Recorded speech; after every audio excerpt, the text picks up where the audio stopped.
Est-ce que vous devez savoir? Vous devez connaître ces choses-là. Et si le beau-parent est mauvais, il va acheter la femme et les enfants. Parce que Laban était en train de dire, nous devons faire très attention. Vous devez comprendre, au moment des alliances, écoutez-moi bien, au moment des alliances, vous devez toujours avoir une autorité spirituelle très élevée comme votre témoin. Toute alliance, baptême, mariage, au-delà des témoins que tu dois prendre, tu dois avoir un représentant spirituel très puissant. Pendant les alliances, il y a des choses qui se font et qui se tissent. Dans des mariages, qui va annuler des choses pour toi? Qui va te couvrir en ce moment? Regardez, lorsque Joseph se marie, il tisse l'alliance. Son père n'est pas là. Il n'y a que son beau-père. Malheureusement, le beau-père de Joseph, il était un prêtre satanique, un prêtre du Dieu soleil, Potiphera. Alors, qu'est-ce qui va se passer avec Potiphera? Potiphera, il va célébrer le mariage. Joseph et Asnath avec sa fille. Et comme dans tout pouvoir, et la royauté et la sacrificature, le pouvoir passe de père au fils, de père aux filles. Ce sont des pouvoirs héréditaires. Comme la reine d'Angleterre vient de partir, Charles prend le pouvoir, ainsi de suite. Et Asnath, la femme de Joseph, elle était héritière du pouvoir ancestral. Lorsque Joseph s'est marié avec cette fille, au moment des alliances, Joseph n'a pas un témoin spirituel. Il est vide et il n'a personne. Il n'y a que ces prêtres sataniques. Lorsqu'ils vont se marier, Joseph est vide. Joseph n'a rien. Vous avez entendu parler de cela. Est-ce que vous n'avez pas un témoin? Dans un deuil, quelqu'un arrive.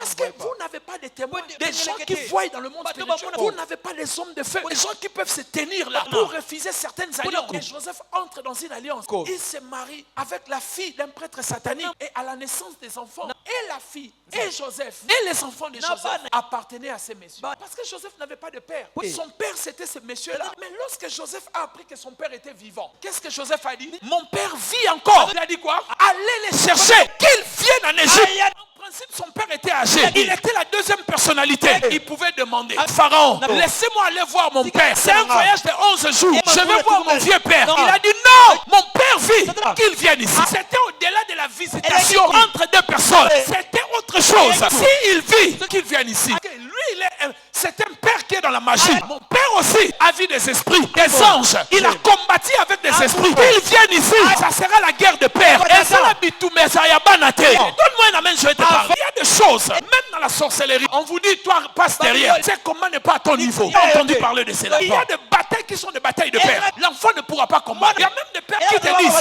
va chercher ton père. Je vais parler avec ton père. Parce qu'il sait que tu es bas. Tu ne peux pas. Frère, ne jouez pas. Nous, on habitait ici. Je ne vais pas donner la référence. Non. À mon fils. Il y avait un monsieur qui était là. Il dit aux gens, quand vous dépassez là-bas, le pasteur, lui, c'est un pasteur, il n'y a pas de problème. Papa de cette parcelle, il est vide. Il n'a rien. Donc, vous êtes tous des locataires. Mais il y a mon arabino Amsouba vie. Demandez à mon fils. Il dit ça. Il dit, la parcelle après chez le pasteur, l'autre est là-bas. Il est vide. Il n'a rien. Aucune protection. Frère, Joseph a dit que mon père vienne. Quand le père est venu, il n'est pas trompé. Le père regarde les enfants de Joseph.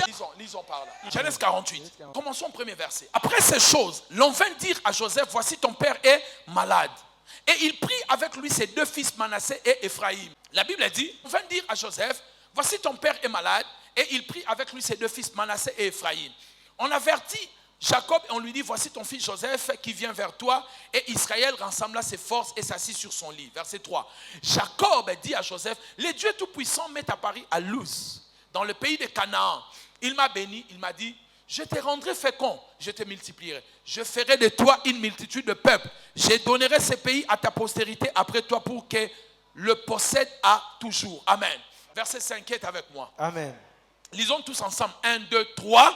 Maintenant, les deux fils qui te sont nés au pays d'Égypte, avant mon arrivée, maintenant, les deux fils qui te sont nés où? Un, en Égypte. Deux, avant quoi? Avant mon arrivée. Pourquoi il dit avant mon arrivée? Regardez la suite. Avant mon arrivée, et il dit quoi? Seront à qui? Seront à qui? C'est le grand-père qui dit que tes enfants qui sont nés en Égypte avant que je vienne ne seront plus tes enfants, seront mes enfants. Pourquoi Jacob insiste? Tellement les enfants qui sont nés avant que je vienne. Parce que quand il a regardé ces enfants-là, il dit le jour des alliances, je n'étais pas là. On a trafiqué l'étoile de tes enfants. Comme je n'étais pas là. Comme je suis là. Je les fais sortir dans les alliances de ton beau-père. C'est ce que je venais de vous dire. On a fait des choses à tes enfants. Je récupère, je les fais sortir. Maintenant, ce que tu auras pendant que je suis là, il n'y a pas de problème. Je suis ton témoin spirituel. Je te garderai, je te protégerai. Est-ce que tu me vois? Elle dit la Bible, hein?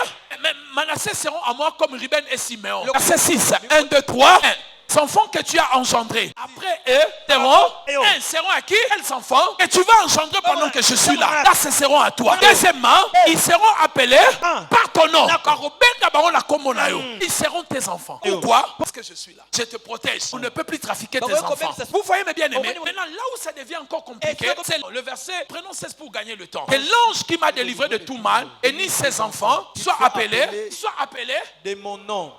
Et du nom de mes pères. Donc il dit Manassé et Ephraïm n'auront pas ton nom. Parce que ton nom ne peut rien faire. C'est le combat de père. Toi tu es fils. Tu ne peux pas gagner.